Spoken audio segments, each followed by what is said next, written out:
오늘은 약속된 왕을 기다려야 합니다. 이런 제목으로 함께 은혜를 받고자 합니다. 하나님께서 성경을 통해서 장차 오실 인류 구원자 메시아 그리스도를 왕으로 예언하셨습니다. 왕으로 예언된 이 메시아, 제일 첫 번째 예언이 민수기 24장 17절 19절에 기록이 되어 있습니다. 내가 그를 보아도 이때 일이 아니며 내가 그를 바라보아도 가까운 일이 아니로다. 한 별이 야곱에게서 나오며 한 규가 이스라엘에게서 일어나서 모압을 이쪽에서 저쪽까지 쳐서 무찌르고 또 셋의 자식들을 다 멸하리로다. 이것이 예언입니다. 장차 메시아에 대한 예언입니다. 야곱에게서 한 별이 나온다고 합니다. 그 별의 주인공은 규를 잡았다. 이 규가 뭐냐? 왕의 지휘봉을 규라 그럽니다. 그러므로 왕의 별이 온다는 겁니다. 그 별의 주인공 규를 잡은 그 왕권을 가진 분은 주권자로서 민수기 24장 19절에 보면은 주권자가 야곱에게서 나서 남은 자들을 그 성읍에서 멸절하리로다 그랬어요. 이것이 최초로 장차 올 메시아에 대한 아주 구체적인 하나의 예언입니다. 그런데 이 예언이 이루어졌습니다. 그 예언이 언제 이루어졌느냐? 예수 그리스도의 탄생과 함께 이루어지게 됩니다. 이 예언의 내용은 하나님께서 보내실 그 약속된 메시아는 원수를 쳐서 멸하시는 왕이라고 그렇게 예언하고 있습니다. 원수를 쳐서 멸하시는 왕이 올 것이다. 이 예언입니다. 예수님이 탄생하셨을 때에 동방에서 박사들이 예수님 찾아와서 경배하고 갔다고 마태복음 2장에서 말합니다.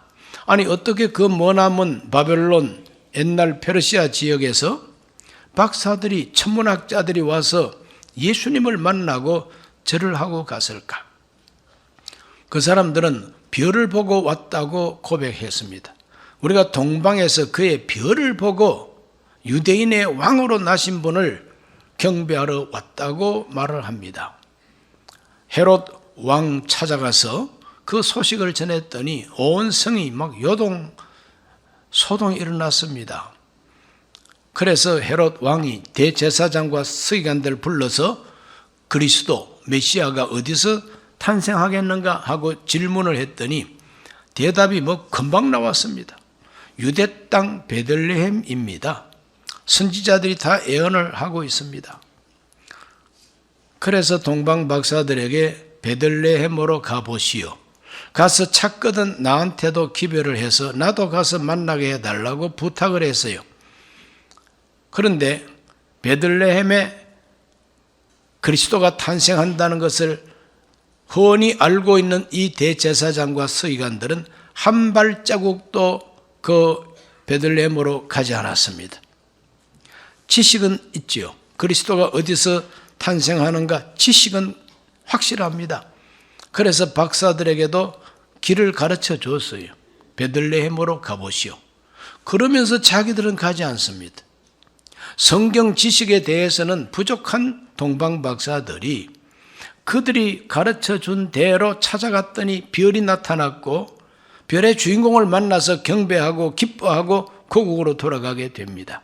여기서 우리들은 아무리 하나님께서 메시아를 약속하고 이 땅 위에 보냈다 할지라도 믿음을 가지고 기다리고 영접하고 기뻐하고 경배하고 드리고 이와 같은 행동이 없으면 그 믿음은 헛것이요 죽은 믿음이라.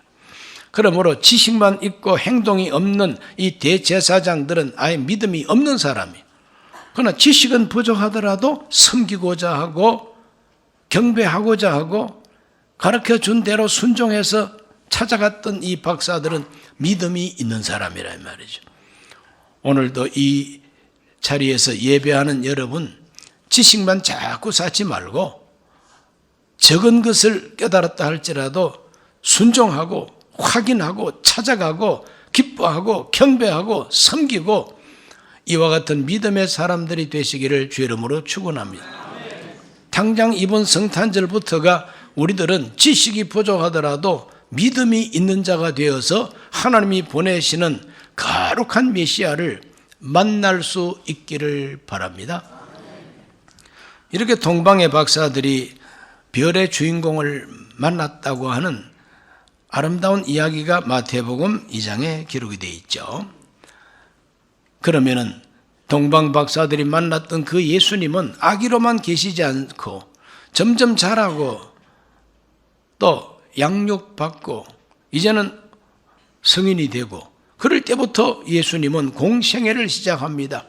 예수님의 공생애 속에 가장 큰 특징이 뭐냐? 가는 곳곳마다 병든 자를 고치고 귀신을 쫓아냅니다. 너희가 내 이름으로 귀신을 쫓아내라고 제자들에게 귀신 쫓아내는 권능을 주셨습니다. 그러므로 원수들을 쳐서 멸하시는 왕으로 약속된 바로 메시아라 이 말이죠. 그 예수님이 오셔서 마귀의 일을 멸하여 주시는 것입니다. 요한 1서 3장 8절 말씀에 이렇게 기록되어 있어요.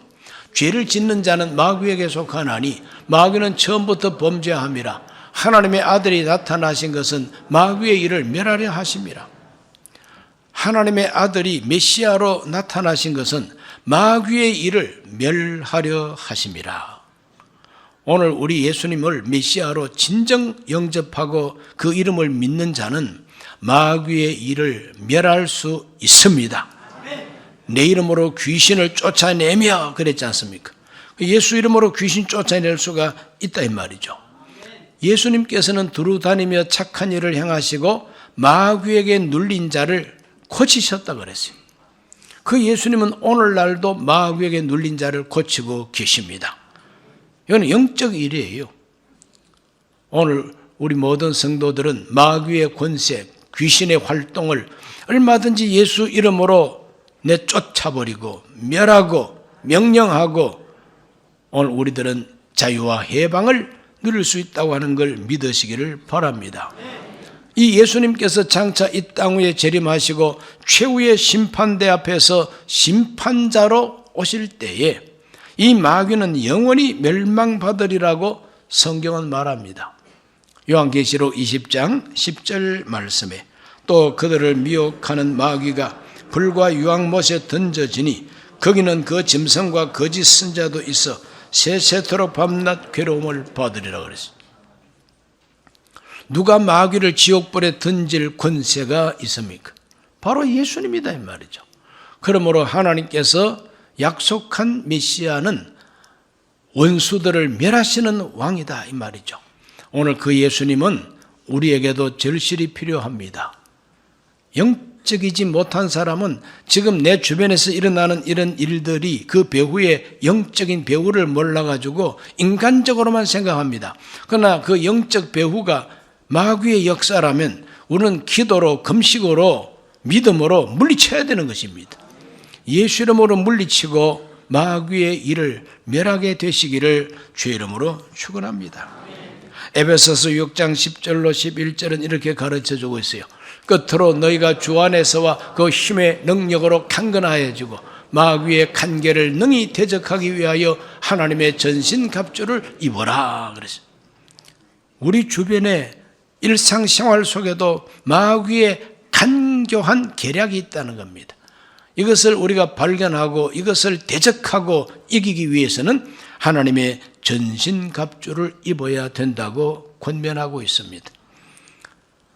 원수의 세력을 멸하러 오신 메시아 예수, 그 예수님은 오늘 저와 여러분의 생활 속에 절실히 도움을 주시는 메시아가 되시고 구원자가 되시니 그 이름을 힘입어서 마귀의 세력을 이기게 되시기를 예수님 이름으로 축복합니다. 두 번째로 공의와 정의로 다스리는 왕이라고 약속하셨습니다. 약속된 메시아 왕은 공의와 정의로 다스리는 왕이라고 예언하고 있습니다. 오늘 읽은 이사야 32장 1절 말씀에 보라 장차 한 왕이 공의로 통치할 것이요 방백들이 정의로 다스릴 것이며 그랬어요. 장차 올 왕이 공의로 다스리고 그 방백들이 정의로 다스린다. 그렇기 때문에 메시아 왕국은 공의와 정의로 다스리는 나라다 이 말이죠. 공의와 정의로 다스리는 메시아 왕의 왕국, 폭력과 그리고 억압과 자기의 권세를 가지고 사람들을 괴롭히고 꼼짝 못하게 하는 그런 폭정을 일삼는 메시아 왕이 아닙니다. 공의와 정의로 다스리는 메시아 왕이 다스리는 현장에 어떤 역사가 일어나는가? 오늘 읽은 본문 32장 2절로 5절까지 읽어봅니다. 또 그 사람은 광풍을 피하는 곳, 폭우를 가리는 곳 같을 것이며 마른 땅에 냇물 같을 것이며 곤비한 땅에 큰 바위 그늘 같으리니 보는 자의 눈이 감기지 아니할 것이요 듣는 자가 귀를 기울일 것이며 조급한 자의 마음이 지식을 깨닫고 어눌한 자의 혀가 민첩하여 말을 분명히 할 것이라. 어리석은 자를 다시 존귀하다 부르지 아니하겠고 우둔한 자를 다시 존귀한 자라 말하지 아니하리니. 그랬어요. 메시아 왕, 어려운 왕, 공의와 정의로 다스리는 왕이 통치하는 그 나라에는 그 메시아 왕이 어떠한 모습으로 나타나느냐? 광풍을 피하는 곳, 폭우를 가리워주는 피난처로 나타난다 이 말이에요. 오늘 우리가 살아가는 역사 속에 광풍이 몰아쳐오고 폭우가 내립니다. 그럴 때 잘 백성을 보호하고 또 피난처가 되어주는 이와 같은 리더십을 가진 메시아, 그분이 바로 공의와 정의로 다스리는 왕이라는 거죠. 마른 땅에 시냇물 같을 것이며 곤비한 땅에 바위 그늘 같을 것이다.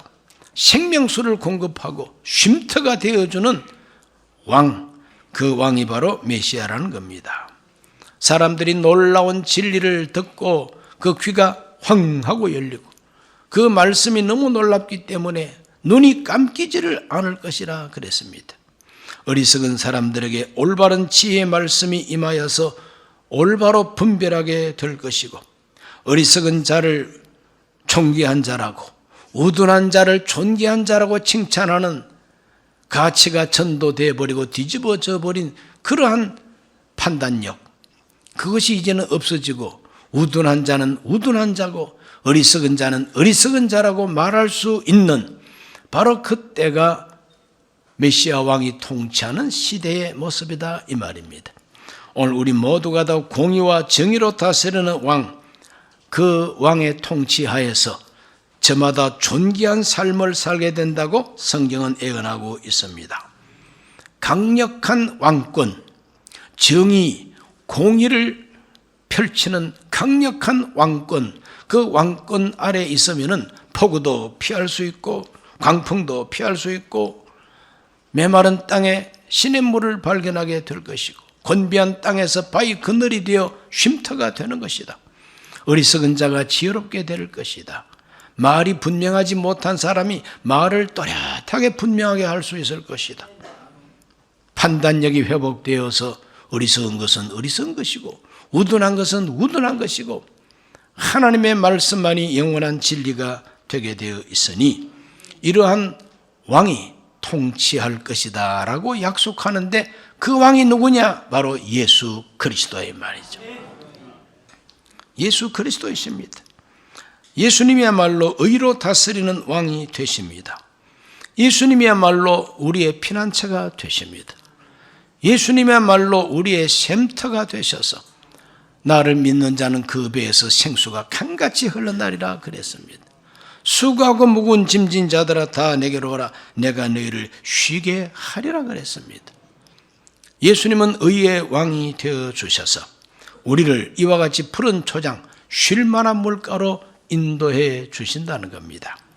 예수 믿고 구원받은 사람은 바로 이와 같이 강력한 왕권 하에서 그분의 공의와 그분의 정의가 실천되고 이루어지는 세상을 살게 된다는 거죠. 오늘 우리 모든 믿음의 사람들은 세속을 살면서도 우리 마음의 왕은 예수님이시다. 그러므로 내 마음 속에서부터 이와 같은 공의로운 마음이 우리 마음을 즐겁게 하고 평안하게 해야 마땅합니다. 믿어지시면 아멘 하세요. 오늘 우리 한 사람 한 사람은 가슴에 손을 얹고 생각해 봐야 됩니다. 누가 나의 왕이냐? 누가 나의 왕이냐? 무엇이 나의 왕이냐? 어떤 철학가의 철학이 내 왕이냐? 누가 말하고 있는 정치 이념이 내 왕이냐? 이런 것들을 생각해 봐야 됩니다. 오늘 우리의 왕은, 우리의 마음을 사로잡는 최고의 왕권은 예수님의 왕권이라야 된다는 겁니다. 하나님이 약속하고 보낸 메시아가 바로 공의와 정의로 다스리는 왕이라고 그랬는데 그 왕이 바로 예수님이시다. 예수님을 왕으로 모시기를 주의 이름으로 축원합니다.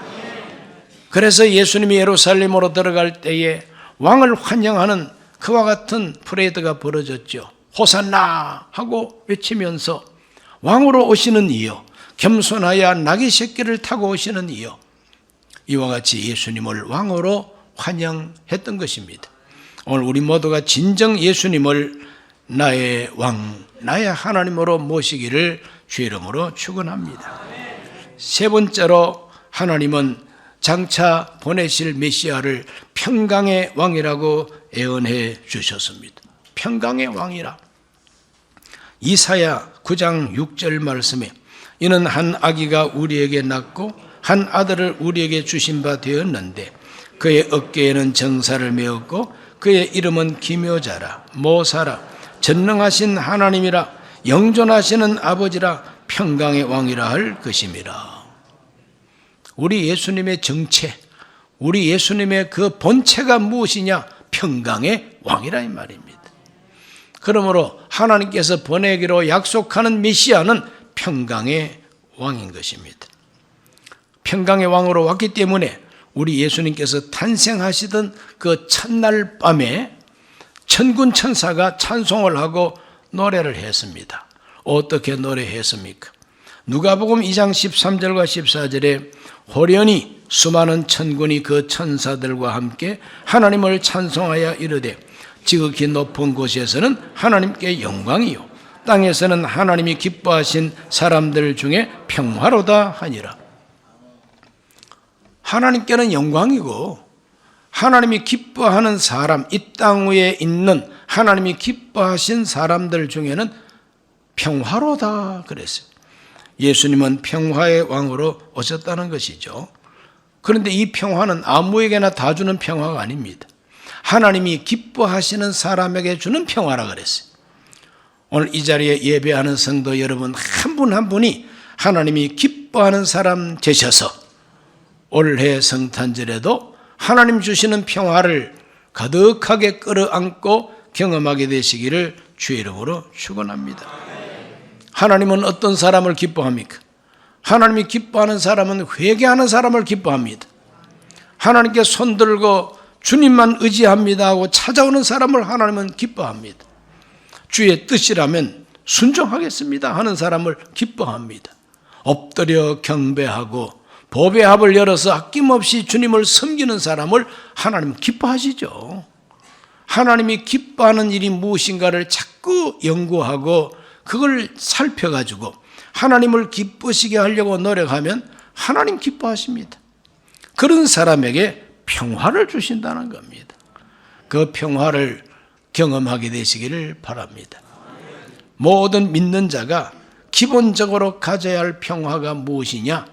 하나님과 누리는 평화입니다. 로마서 5장 1절은 말합니다.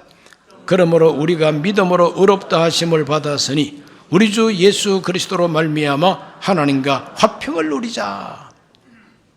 하나님과 화평을 누리는 것, 예수 그리스도를 믿음으로 하나님이 나를 의롭다 하시는 바로 그 음성을 듣고 그 말씀을 받을 때에 이제 더 이상 나는 죄인이 아니고 의인이 되었구나.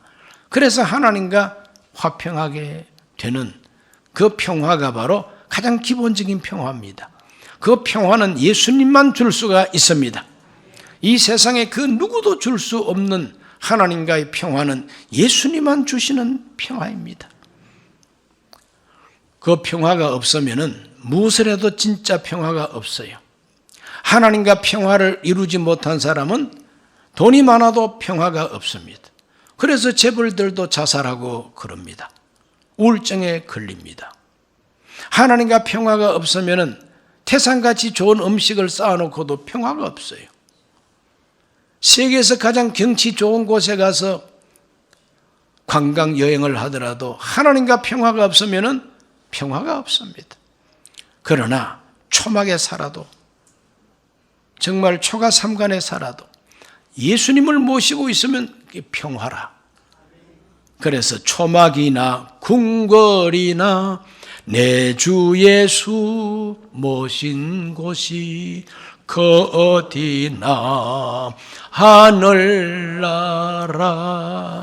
하나님과 평화를 이룬 사람은 초막이나 궁궐이나 내 주 예수 모신 곳이 그 어디든지 하늘나라라는 겁니다.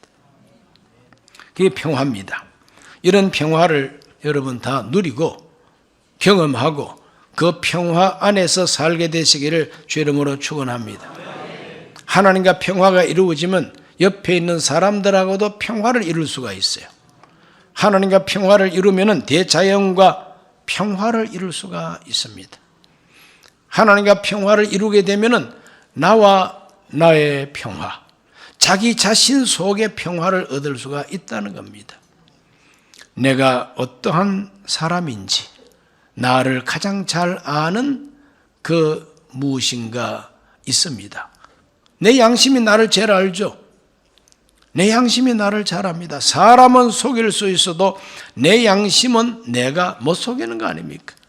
양심이 때로는 경찰이 되고 내 양심이 검사가 되고 날마다 오라가라 불러대고 신문하고 이것처럼 양심 앞에 검사를 받고 양심 앞에 가서 조사를 받는데 거짓말도 할 수가 없어요. 너는 죄인이야. 너는 이러이러한 잘못을 범했지 않느냐. 그러므로 너는 이것 때문에 저주받을 거야. 이와 같은 자책감, 이것 때문에 마음이 우울해지고 이것 때문에 자기 연민이 생기고 이것 때문에 자신감을 잃게 되는 겁니다. 그러나 우리 하나님 예수 그리스도가 오셔서 대속의 피를 흘려 우리 죄와 허물을 다 씻어주신 그 은혜를 우리에게 부어주셔서 그래 네 양심이 너를 고발하고 있고 너의 양심이 너를 재판하고 있지만 그 재판과 그 고발된 모든 죄를 내가 다 해결했다. 내가 피를 흘리고 내 목숨 바쳐가지고 다 해결했으니 너는 안심하라. 너는 이제 내 자식이요. 너는 이제 내 사람이다.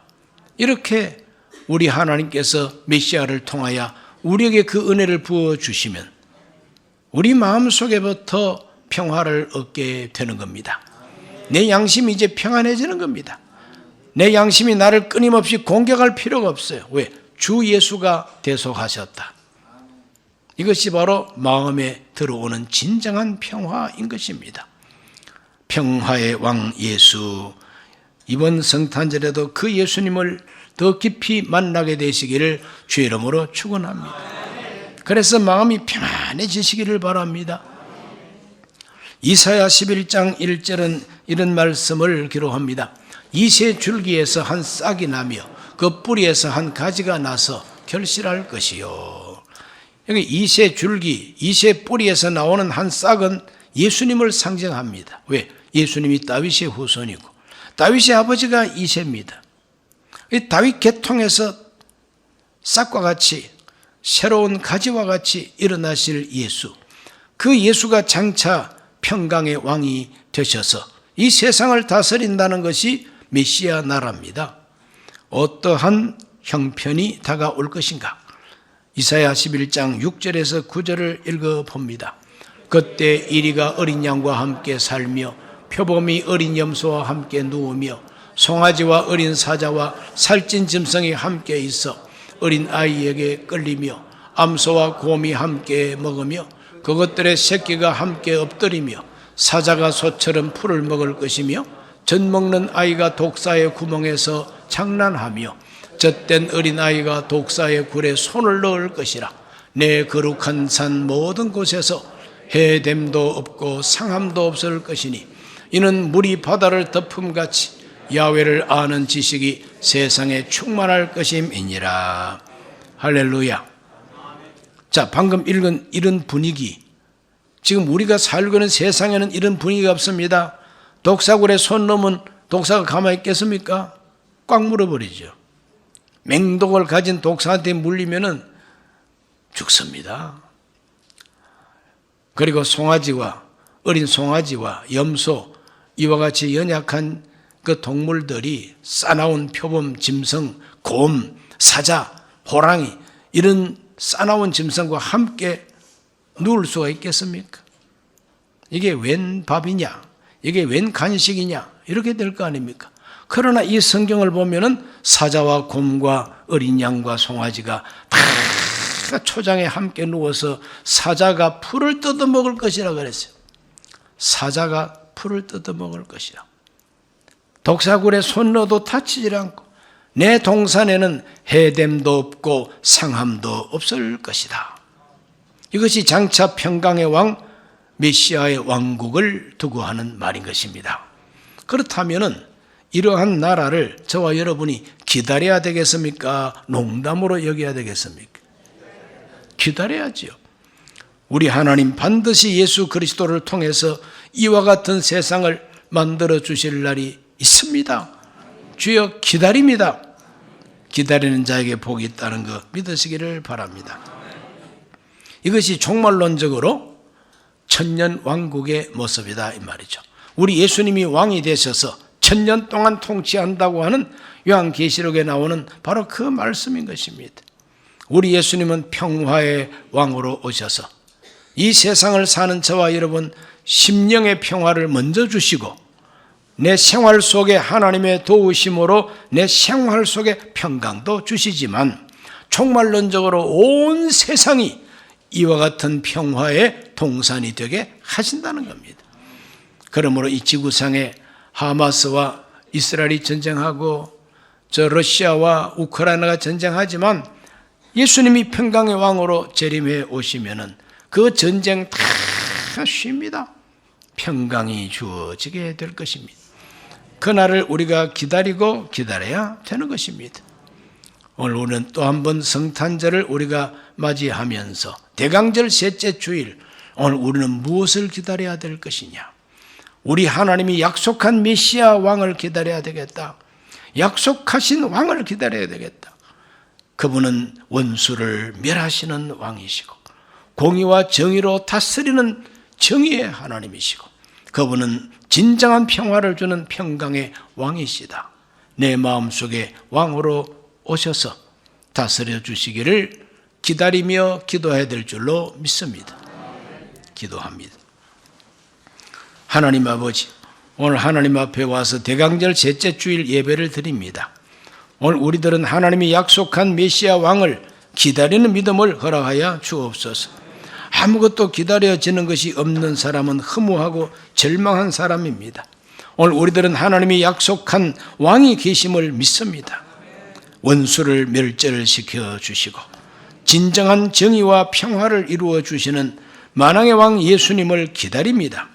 오늘 우리 모든 성도들의 심령 속에 예수님이 왕으로 임하여 주시옵시고 역사 속에 주 예수님이 왕으로 임하여 주셔서 전쟁 많고 갈등 많은 이 세상에 참된 평화를 이루어 주시옵소서. 예수님 이름으로 기도하옵나이다. 아멘. 잠시 고개를 숙입니다. 오늘 처음 교회 나오신 분이 계시면 그 자리에 조용히 일어나셔서 이 기도를 함께 하시고 예수님을 영접하시기를 바랍니다. 주님께서 임하여 주실 것입니다. 하나님 아버지, 저는 죄인입니다. 어디에서 와서 왜 살며 어디로 가는지 알지 못하고 죄 가운데 살았습니다. 저의 죄를 위하여 십자가에서 죽으시고 부활하신 예수님을 제 구주로 모셔드립니다. 저는 하나님 자녀가 되었습니다. 지금부터 영원토록 주님과 함께 살겠습니다. 예수님 이름으로 기도드립니다. 아멘.